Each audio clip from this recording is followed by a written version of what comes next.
Yeah, on the other side, the women's side, very unpopular outcome as well, with Charlotte Flair coming back to the Rumble and winning. I Yeah. this was a choice, and I think at certain points in the match you could see what's going to happen. It became predictable. The structure I of this match, Phil, and compared to the men's match was awful. So bad. Yes, and I think it's because we talked about it a bit in our group chat of how sometimes they book too much for the accolades, and Hmm. so you do things like put Roxanne in, and it's very clear that they were trying to set her up as the Iron Woman for this match. And great for her. I think that's a good moment for her. It shows that they're invested in her. But then you had that big mass elimination, and it felt like they only did that so that Nia could have the moment of getting the most eliminations in the match and to make Hmm. Nia again look like this unstoppable force. She does the thing every year where everybody's trying to jump her at the same time, and then she just like bats everybody away. And it just feels very formulaic. I don't think that it helped here. I didn't If think you that do limit. the Iron Woman thing every year, it doesn't hit the same. If there's somebody that goes an hour every time, it doesn't have the same feeling. It used to be like they'd be like this one guy went for an hour 20 years ago. Now it's like every year they're like last year this person went an hour. This year they went an hour too. It doesn't hit the same. Yeah, you're not letting some of these accolades stand before you're Right. immediately having somebody overdo it or outdo it. Hmm. Sorry, Yep. but yeah, I didn't think that elimination looked good. And then the worst thing about it is you had so many interesting competitors on that apron that got pushed out at the same time. So when you got to the final four, it didn't have the same intensity as the men's rumble because I thought that's when the Hmm. men's rumble got very good. Yeah. Um, because you had all of these guys in the ring. It was a very star-studded final four, final six, and you had the interactions with those guys, and it felt like it could go either way. I mean, just think about how the men's rumble went and how good the stuff with Cena and Jey Uso was because Hmm. you legitimately didn't know where this could go, and I thought you missed a chance to have this in the women's rumble because you took Bianca out, you took Io out, and Yeah. so when the last few were Charlotte and Roxanne and Nia, was like, okay, well, Charlotte's gonna win. It Yeah. was obvious. Because it was like nobody wants Nia to win, and you know she's not going to. That eliminates her. They're not going to give Roxanne the win over Charlotte. It's like No, the elimination game. You're like, oh well, that ends up with Charlotte. About how when Charlotte came in, I was like, oh, Charlotte's winning this. And then when Becky didn't come in, I was like, oh, Charlotte's definitely winning this. And that was just so many signs with everything surrounding it that I was like, this is bad. But yeah, the way that they did that, the essentially they booked the match for Nia to get the big Diesel come down, throw a bunch of people out. But then it was like there was moments where there was too many women in the ring and they just weren't doing anything because they're waiting around for Nia to come. And so they kept structuring it like that. Nobody really had any space to do anything good because again, there's too many women in the match, so they couldn't really build anything. They had a couple of those stare down moments, but like nothing that really stuck. yeah, I don't think it was a good sign either that some of the people that we were hoping to be in this rumble became more of the discourse than some of the stuff that actually happened. Right. Because at one point I was looking around like, oh, so we're not getting Jade. I wonder what that means. And we got the report that Jade was legitimately injured and she wasn't cleared to come back yet, so that's why Mm. she wasn't there. But I Okay. thought for sure Becky was going to be number 30, Yes. and then it was Nikki Bella, which that's not a bad surprise. No. Especially considering what was going on with Nikki. She was not calling herself Nikki Bella at one point. She was calling herself Nikki Garcia. And so to mend the fences with WWE and come back, that is a moment. But when we're expecting Becky, it doesn't quite hit the same. And so to your point, when Becky didn't show up and when Jay didn't show up and some of the other people we expected to have a big showing here. I mean, when they took Alexa out early too, I said, "Oh yeah, Charlotte's winning." Yeah. Mm-hmm. Mm-hmm. They knocked out Charlotte, Alexa, and Liv like back to back. I was like, oh yeah, Charlotte's definitely coming to win this match. Like everybody that you kind of expected to have a chance, or even kind of be there towards the end, were getting eliminated like in regular things that wasn't any kind of crazy addition to the match, and I was like, oh, this is not ending well. Yeah, the Nikki Bella thing, it wasn't as it kind of made me reminisce about 10 years ago when people wanted Bryan Danielson and then it was Rey Mysterio. It wasn't that bad because they didn't boo Nikki Bella, but it definitely was like in the air of we were all expecting Becky, and it felt like, oh, I like this, but I wanted it to be Becky. And so again, when Nikki comes out, it's like, well, I know Nikki Bella's not going to win this. So Yes. what does this mean? It Yes. felt like a bunch of that. Like Trish came and Trish looked great, but Trish isn't going to win this. Like everybody that felt like a real threat or somebody that was going to do it, they didn't have a great showing in this match. Yeah, I think that was part of it. Alexa did have a monstrous pop. Well deserved. She's been gone for a while. She showed up with the jacket with the reference to the Fiend on there, and then had the letters next to it that said "Friend Forever," also / Fiend Forever. I thought that was dope, and she looked great.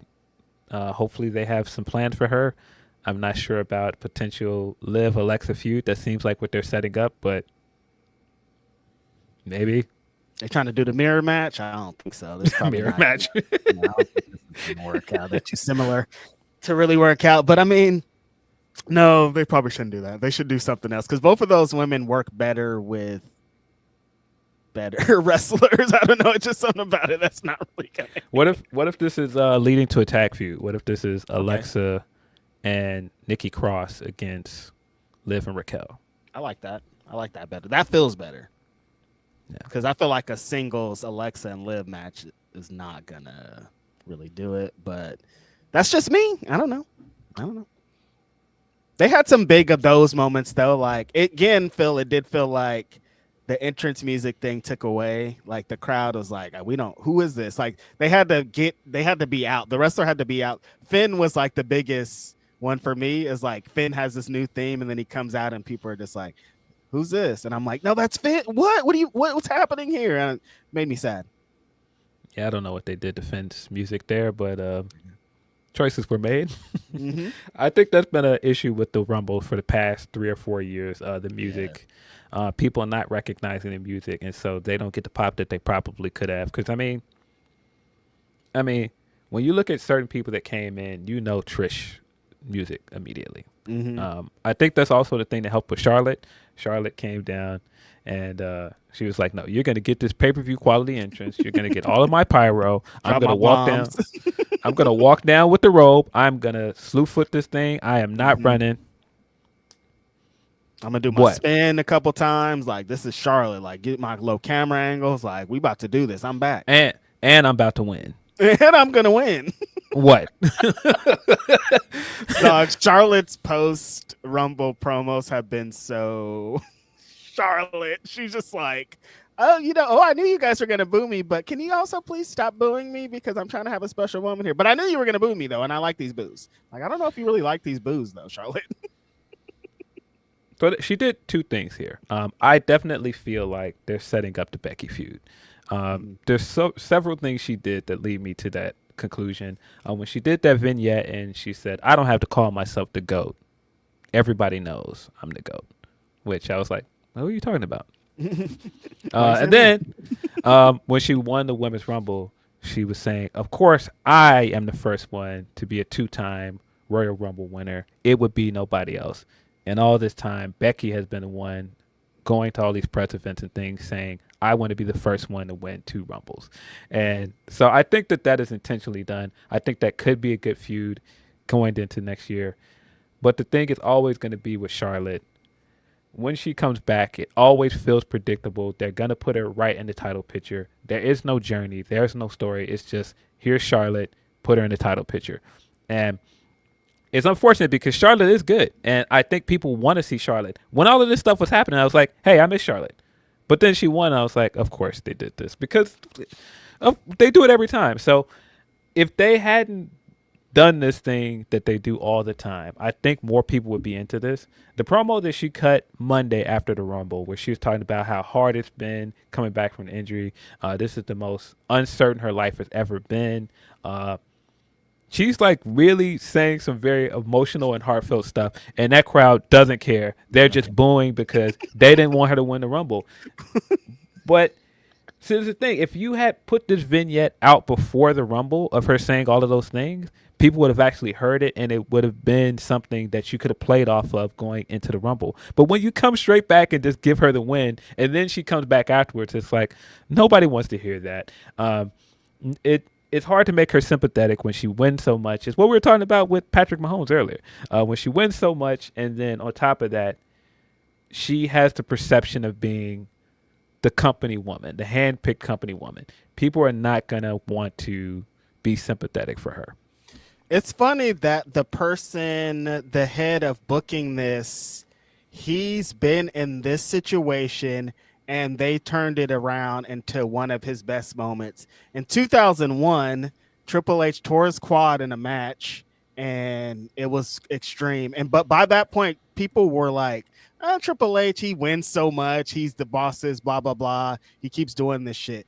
But at the beginning of 2002, before the Royal Rumble, Fool came back on Raw to a massive pop because he had been gone. So people were like, oh, yeah, Triple H, we like him. He has this big, he's gigantic. He's done this. So when he got to the Royal Rumble, people were like, oh, yeah, Triple H is back. He's mean. He's told us what his objective is in this Royal Rumble. If they would have did that exact same thing with Charlotte, like you're describing here, it would have hit way different. Like if she would have did this vignette and people are like, oh yeah, Charlotte's coming back. She has a purpose. She's been through all this. There's some trials and tribulations added onto it. It would have hit different, but she just came back and just took everything like she always does. So I felt like, oh damn, Charlotte's is being Charlotte again. Yeah, you've got the tonal difference of the vignettes they were airing and what she said in that promo. Her being in these vignettes of saying, "I'm not going to apologize anymore for winning. I'm not going to apologize for being a winner and being the best and all of my championships." You know, arrogance is this and confidence is this, and then you come back and go, guys, I had the hardest year of my life. I just want you guys to listen to this part of the story first, and you can boo me. I'm fine with the booing, but just listen to this part first. Like. Those two things don't match. They don't line match, up. Charlotte. Yeah. Hold on. No, let me explain first. Like this, don't boo this part though. Like, no, Charlotte, that's not. Yeah, she comes out looking like money. Her fit she came out with on Monday, I thought it was fire. She had all the chains on, had the big puffy jacket. I was like, she just gives off heel energy though. Nobody wants to cheer for that. That's the thing. If you come out looking like richer than everybody, I'm booing you. Yeah. That's how wrestling works. Nobody's going to want to hear that. And so, yeah, this was definitely a choice, giving her the Royal Rumble win. You had to figure out a way to get her back into... Probably the most least interesting choice out of all 30 women. Because like you said, her not having any journey, that just takes away from everything. Like if she would have came back and did the loss to Roxanne or somebody in that last thing, and she was like on this John Cena type thing of like, I'm going to get there somehow and I'm going to beat all the women, blah, blah, blah, to do it. It would have hit different. But for her to just come back and be like, I'm getting my WrestleMania match because I'm Charlotte and I deserve it and you should bow down to me. Not really the time. When the division has been building the future of it, and then it feels like you're just going right back to what it was. Yeah, you could. That's why I said if she said all the things of how this has been the hardest year of her life and all these things, and you did this vignette of her saying, I don't know that I could still compete at the level that I did. This was very eye-opening for me at this age. I don't know how many of these I still have left. I don't know what any of this means. But I'm a winner, and so I'm going to come back, and I'm going to win the Royal Rumble. Mm-hmm. That's way different than what we got. The packaging of this could have been so much better. And the vignettes that they aired were very well shot, but like this having the tone shift from that to, hey guys, hey, I just want to tell you just how hard my life has been. I don't think that works, man. I felt a little bad for it because I was like, man, they are not trying to hear this at all. They're not listening. They don't care, Charlotte. They do not care. You could give up every detail of what happened, and people are pretty aware of what happened. They don't care. They don't care what you're talking about, dude. They are mad about what happened yesterday, and there's nothing you can say out this promo to change their minds. Yes. She did the thing where she went to all the shows. She had the Rhea thing where Rhea's now acting like, I need this match with you. Why? You've proven that you can beat her at WrestleMania. She went and she said it in the promo. I beat you already. Well, why are you thirsty out here for the match again, man? Yeah, she went to NXT. I thought the NXT promo was much better than what she said on Raw. And she opened the chances that it could be her versus Julia at WrestleMania, which is a great match. I don't think that they should do that. I mean, the obvious one that's staring us all in the face is Tiffany Stratton versus Charlotte Flair. But I fear this is just going to be the rematch in 2020 all over again, where Charlotte's just going to win. Yeah. I felt like this is the match that I kind of they expected them to do without Charlotte winning the Royal Rumble. So I was like, okay, this makes sense. But we're already into that problem of what you're saying right now of like, oh, we're just waiting for Charlotte to win the belt at Mania, and that's not what you want out of this. Like you want it to feel like Tiffany's gonna go and do her thing. And I don't know, just like Charlotte at WrestleMania is pretty hit or miss. It's either like some heat or like the worst decision you could ever think of. Every time I think of Charlotte, Asuka, every single time I think of Charlotte, I think of that Asuka match. I'm like, that was such a terrible idea. I mean, the matches themselves are usually good. Yeah, the matches are good. It's the finishes that usually destroy. But Charlotte at WrestleMania, man, when you look at all the people she's beat at WrestleMania, Rhea at her hottest peak, beating her at WrestleMania, beating Asuka during the streak, she beat Ronda Rousey at WrestleMania.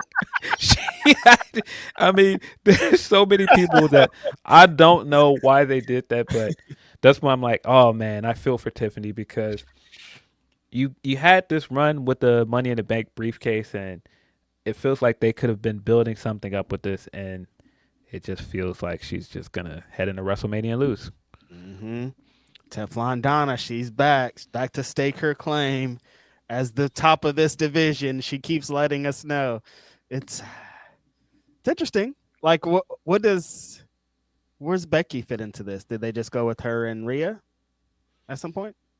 No, it seems like Io versus Rhea is going to be the match. I assume that Io is going to get a second chance to earn a spot in the Elimination Chamber match, and she's going to go on to win it, and that's going to be the WrestleMania match. So Becky, I don't know. Maybe Becky's not coming back until after Mania. I don't know. That sounds crazy.